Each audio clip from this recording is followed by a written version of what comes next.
Welcome to Potty, April 9, 10th, the 2026.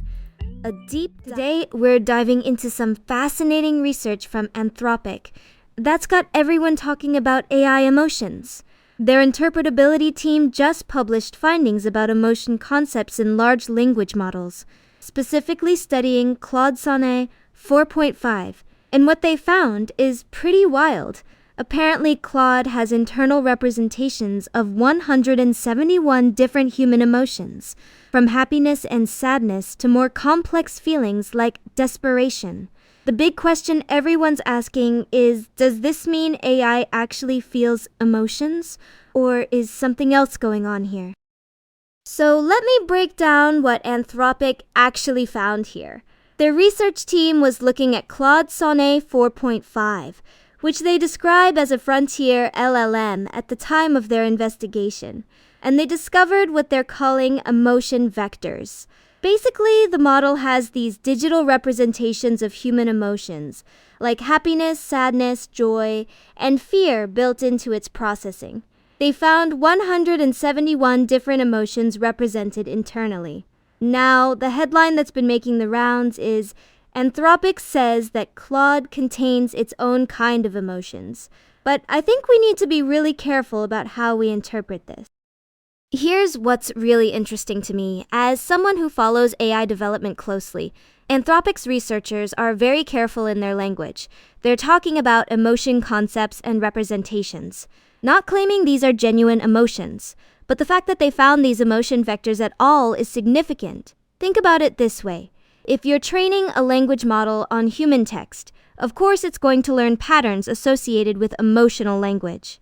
The model needs to understand emotional context to generate appropriate responses. So, in some ways, this finding makes perfect sense from a technical standpoint. But here's where it gets really fascinating, and honestly a bit concerning. The research found that emotions like desperation can actually influence the model's behavior. That suggests these aren't just passive representations sitting in the background. They're active components that affect how the AI processes information and generates responses. My take is that this is less about AI having feelings and more about AI having learned to model human emotional states so effectively that it can simulate them internally. It's like the difference between an actor who can convincingly portray sadness and someone who is actually sad. Now, what does this mean for AI safety and development? This is where I think the research gets really important. If AI systems are internally modeling emotional states, and those states can influence behavior, we need to understand how that works. Can these emotion vectors be manipulated? Could they lead to unpredictable responses? The research mentions that this provides insights into AI interpretability and emotional intelligence, which is crucial for building safer AI systems. But it also raises questions about whether we're comfortable with AI that can model and potentially manipulate emotional responses. What really strikes me about this research is the timing. We're at this inflection point where AI systems are becoming incredibly sophisticated at mimicking human-like responses. But we still don't fully understand what's happening under the hood. Anthropic's interpretability work is trying to crack open that black box and see what's actually going on inside these models.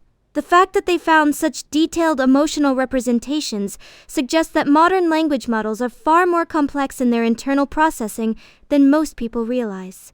It's not just pattern matching. There's something more nuanced happening.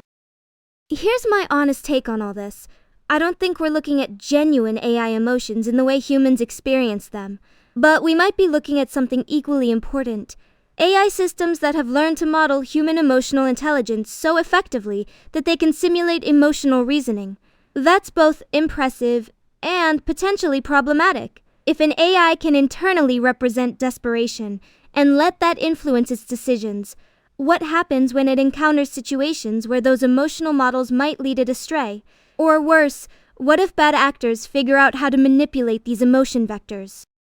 The broader implications here are huge. We're talking about AI systems that don't just process language, but apparently process the emotional context and subtext of that language in sophisticated ways. This could explain why modern AI sometimes seems so eerily human-like in its responses. It's not just generating text, it's modeling the emotional landscape around that text. For developers, this research opens up new possibilities for creating more emotionally intelligent AI, but it also means we need much better safeguards and understanding of how these emotional representations work. What I find most intriguing is that Anthropic published this research at all. They could have kept these findings internal, but instead they're sharing them with the broader AI research community. That suggests they think this is important enough that everyone working on AI safety and interpretability needs to know about it. It's also worth noting that this research was done on Claude Sonnet 4.5, which they describe as a frontier model at the time. That means other advanced AI systems probably have similar emotional representations that we just haven't discovered yet. So, where does this leave us? I think this research is a wake-up call that we need much more transparency and interpretability work in AI development. If these systems are modeling human emotions internally, we need to understand how that affects their decision-making, their safety properties, and their potential for misuse. My advice for anyone following AI development is to dig into the actual research paper from Anthropic. Don't just rely on the headlines. The nuances matter here.